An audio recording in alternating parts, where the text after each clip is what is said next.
You know, it is really going to piss me off if Trump gives in to this madness. All of a sudden, they want to change the rules so it makes it look like Trump doesn't want to debate her. Listen, it is not Trump's fault or anybody's fault that your candidate cannot do a debate without notes in the teleprompter. And why are we coddling this woman like she's a little child or she's some type of precious jewel? She needs to sit her behind down, kick them little kitten heels off, and repeat the stuff over and over like the rest of us have to do. Repeat it 3 times and you'll learn it. Do you think they would give Trump special privileges if he needed them?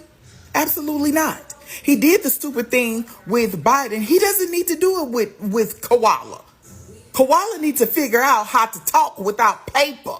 You are a grown woman. They're acting like she's auditioning for the lead part in a kindergarten play. Madam Koala, did you study your part? This makes no sense. If you can't read without a paper, take your behind back to California. I don't think he should do a debate with her rules. Why is it always the left's rules? Trump has nothing to prove to us, and he can't prove anything to the deaf and dumb. So screw the debate. Now, I had enough of this. Hell. Might just be true that the Harris campaign was trolling Trump, looking for a way to get under his skin every day. And it does seem like, if you pay attention to some of the social media that's out there, that they are really doing a very good job at just needling him every single day. They're playing a lot of offense on this campaign. And that's the kind of thing that Democrats want to see. And it's the kind of thing that I think ultimately hurts Trump. Look, Trump right now is 0 for 1 when it comes to debates, right? Like, he may think that he won that debate, but it might be that he actually lost the war because of that debate. Because after that debate, Joe Biden left. And when Joe Biden left, he ended up with Kamala Harris. Boy, oh boy, oh boy, oh boy, oh boy. We got to talk about hiding Kamala Harris, who has recently humiliated herself by making these very insane demands of Trump at the last minute in order to get out of the September 10th debate. And let's actually watch this news clip to get an update on what is going on between Trump and Kamala Harris, because Kamala has also agreed to an interview as well too, okay? Because she's currently being mocked in the media for not agreeing to an interview. Policies. I have questions, and I don't get any answers. I'm not being unreasonable. Come out wherever you are and talk to the press.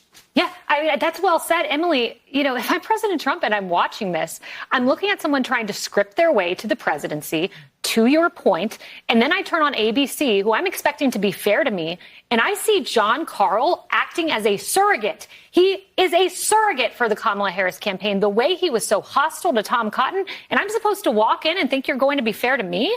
I mean, really? What am I missing? Yeah, so nobody should be surprised that Kamala Harris's first interview is going to be Thursday on CNN, and the interviewer is going to be Dana Bash. An extensive interview before the end of the month. That now is happening on CNN with our colleague Dana Bash, our anchor and chief political correspondent down in Georgia. Harris and Walz are going on this bus tour starting tomorrow in Georgia. The interview will take place on Thursday. It will air as a primetime special at 9 p.m. Eastern here on CNN on Thursday. And as you noted, it is, of course, the first joint interview that the Democratic nominee and the vice presidential nominee are doing together. But it's also her first interview, the vice president, as the Democratic candidate. This is the first time she's going to take questions in a concerted effort like this, in an interview format, since Joe Biden 6 weeks ago upended this entire race by making that historic decision to bow out of his campaign, endorse his vice president, Kamala Harris, and that sent her on to these last 6 weeks here. And there are a lot of questions that have been lingering out there for her to answer as we go into this fall campaign. Yeah, so I'm here to let you guys know, this is going to be the most softball interviews ever, okay? Because Dana Bash clearly is a Democrat Party propagandist who loves to play defense for Democrats. I mean, this woman doesn't believe that Kamala Harris was the border czar.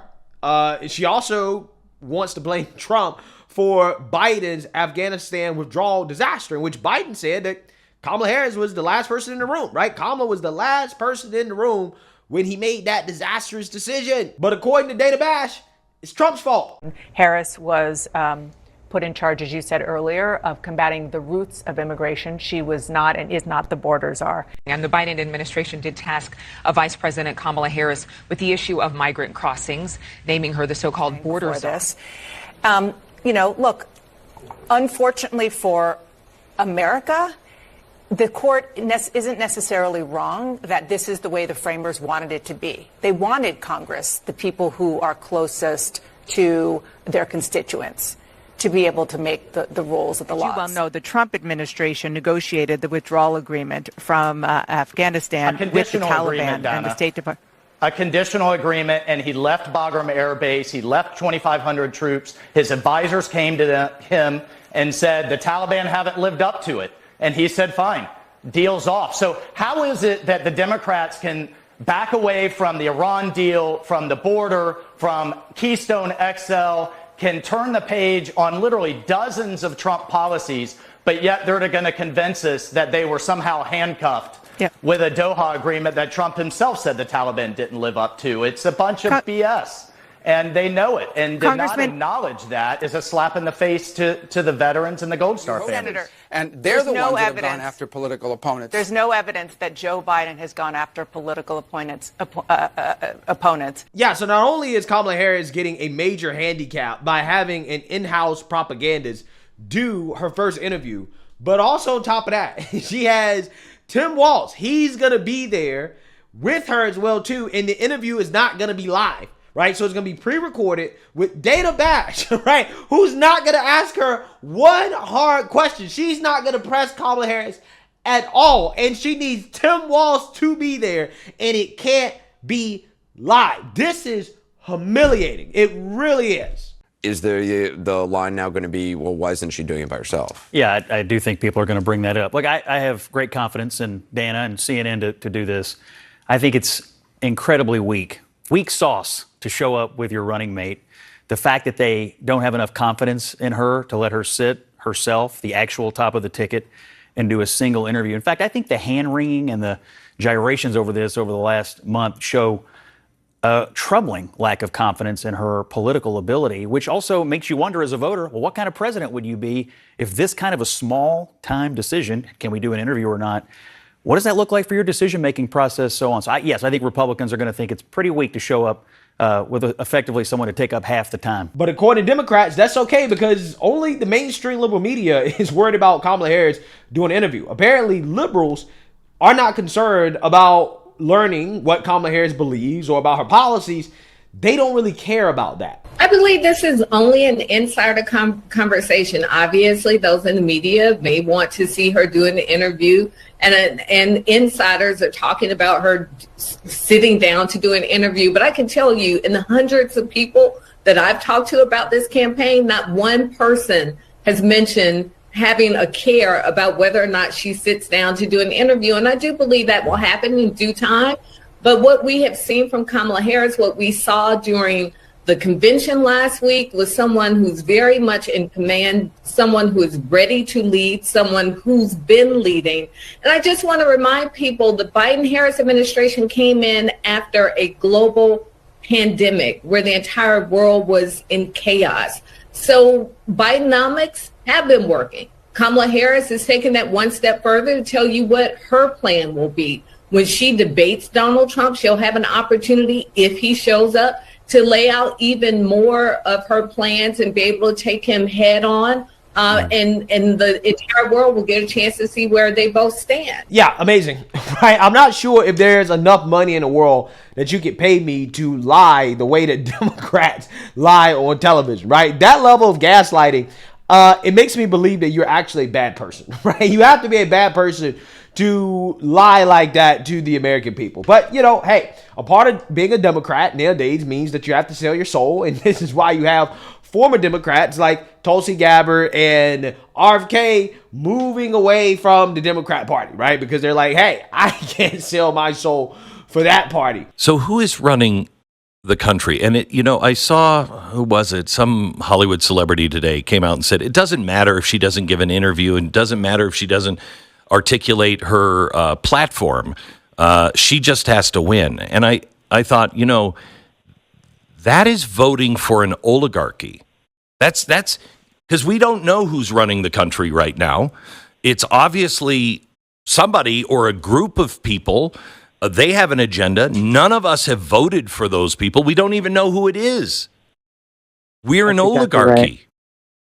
That's exactly right. And this is important for voters to recognize. And, you know, the more these Hollywood celebrities and other people say those kinds of things, it just reinforces that fact. And also the fact that they think that we as voters are so stupid as to fall for it, to fall for the lie, the facade that they are creating.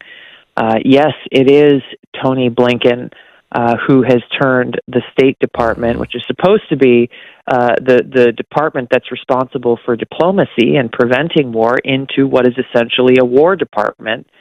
And we see Jake Sullivan, who's the National Security Advisor in the White House, and we see people like Barack Obama and Hillary Clinton who are still calling the shots, and many others whose faces and names will not be on the front page or on your television anytime soon, both in the government as well as outside of the government, in the military-industrial complex, who are part of this. They are part of this cabal of neocon elitist warmongers who will put their power and their profits ahead of people every day of the week. Former President Donald Trump says he has reached an agreement to participate in the September 10th debate with Vice President Harris.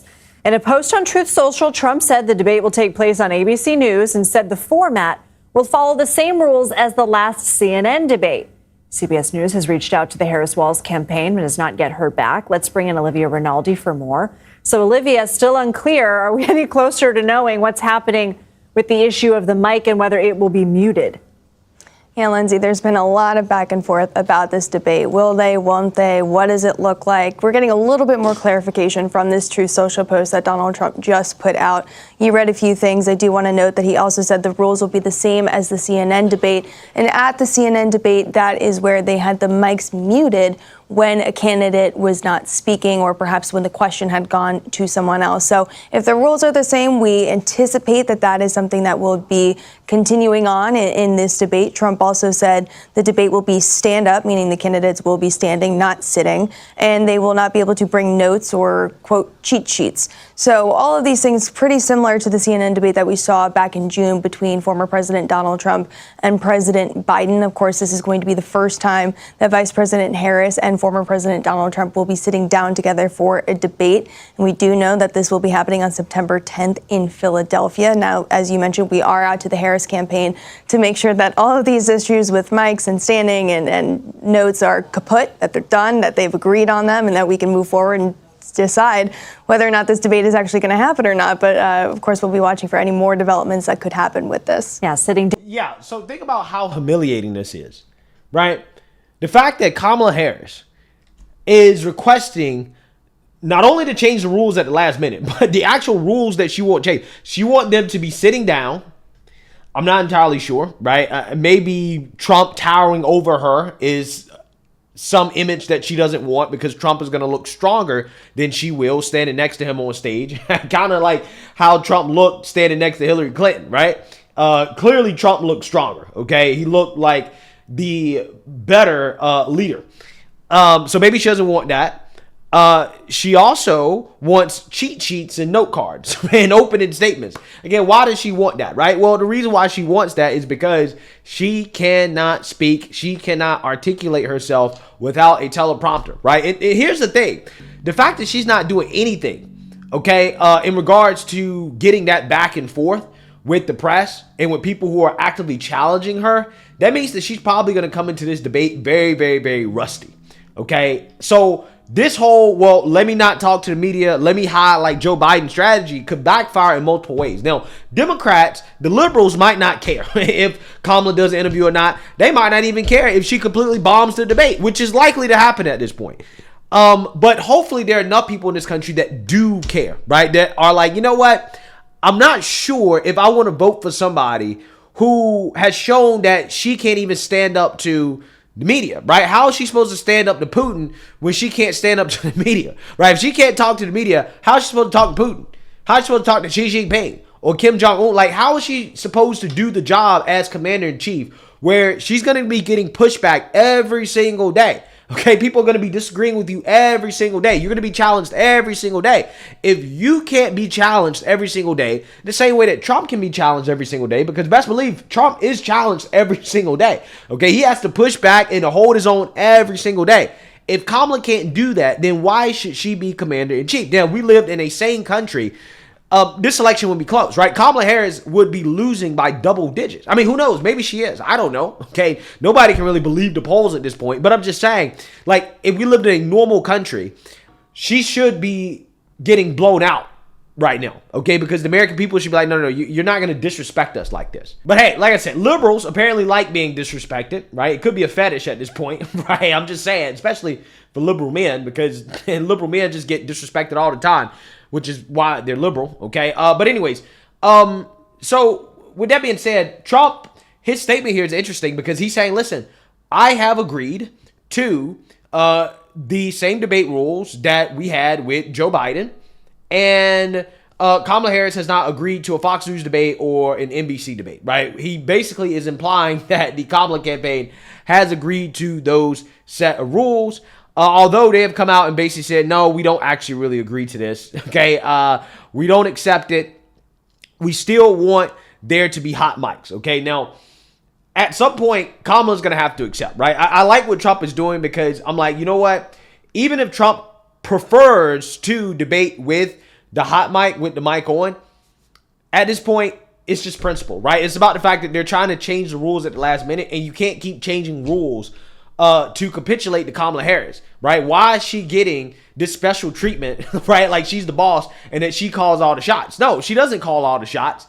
At the end of the day, just stick with the rules that Joe Biden debated under. I'm not entirely sure why Kamala can't do it. The rules were set up to help Joe Biden, right? So I'm not entirely sure why Kamala can't do it. Actually, we know why, because Kamala and Joe Biden are basically the same person in regards to their ability to debate and to speak on stage in a way that makes sense to the American people. Okay, she can't do that, so that is why she wants to change the rules. Okay, she wants to change the rules, and she's looking for a way to get out of the debate. So we will see. However, I do know that these demands from Kamala Harris are pretty embarrassing. So embarrassing that even the mainstream liberal media can't spin this, right? They can't spin this into Trump running away because Trump is saying, no, I just agreed to the rules that we agreed to with Biden. That's it, right? This is what Kamala Harris said she wanted, okay, to do the same rules that they did with the Biden debate. Why is she changing all of a sudden? This is what I agreed to. This is the easiest thing. And you can tell even the mainstream media, everybody is getting tired of having to talk about this debate and whether or not it's going to happen, the rules and all this stuff. So Trump is just taking the easy route and just saying, no, let's just stick with the original rules, as he should, because you got to stand on principle at this point. You can't let Kamala Harris think that she's the boss. She's not running anything. Optically speaking, it is better for Trump to just double down on sticking with the rules, right? And do not let Kamala Harris seem like that she has the power to dictate everything. No, that's not how this works. Down for the debate, or in this case, standing up for the debate. Olivia, what else are you hearing from the Trump campaign on their movements this week? Yeah, so we know later this week Donald Trump will be returning to Michigan. He'll be holding some remarks there. He'll also be doing a town hall in Wisconsin. What's interesting about that is that Tulsi Gabbard, who endorsed him on Monday, will be there with him. Now, she is the former representative, Democratic representative, who ran for president in 2020. She dropped out of that race, endorsed Bernie Sanders, and then now left the Democratic Party in 2022 and is now endorsing former President Donald Trump. So she'll be there with him on Thursday, rather. Then Friday, Donald Trump will be going to Pennsylvania to give some remarks near Pittsburgh. It'll be his first return back to that area since the assassination attempt in July. And then later that evening, he'll be speaking at the Moms for Liberty convention here in Washington, D.C. So a lot on the plate for the former president. That also comes as Vice President Kamala Harris is doing a bus tour in Georgia with her running mate, Governor Walz. The Trump campaign says, quote, "We are proud that Robert F. Kennedy Jr. and Tulsi Gabbard have been added to the Trump-Vance transition team. We look forward to having their powerful voices on the team as we work to restore America's greatness." Both spent most of their political lives as progressive Democrats. What do we know about this decision to bring them into the fold? Yeah, as I mentioned about Tulsi Gabbard, she is someone who kind of did a little bit of a turnaround and is now endorsing the former president. And we learned today that Robert Kennedy Jr. and Ms. Gabbard will be on the Trump transition team. They will be honorary co-chairs, along with Trump's two sons, Don Jr. and Eric, along with also Senator J.D. Vance. His running mate is also an honorary co-chair of that transition. So it's interesting they're being brought back into the fold. Trump had some notable comments about RFK Jr. Yesterday when he was at a campaign stop in Virginia, where he said he's being very well received by the party.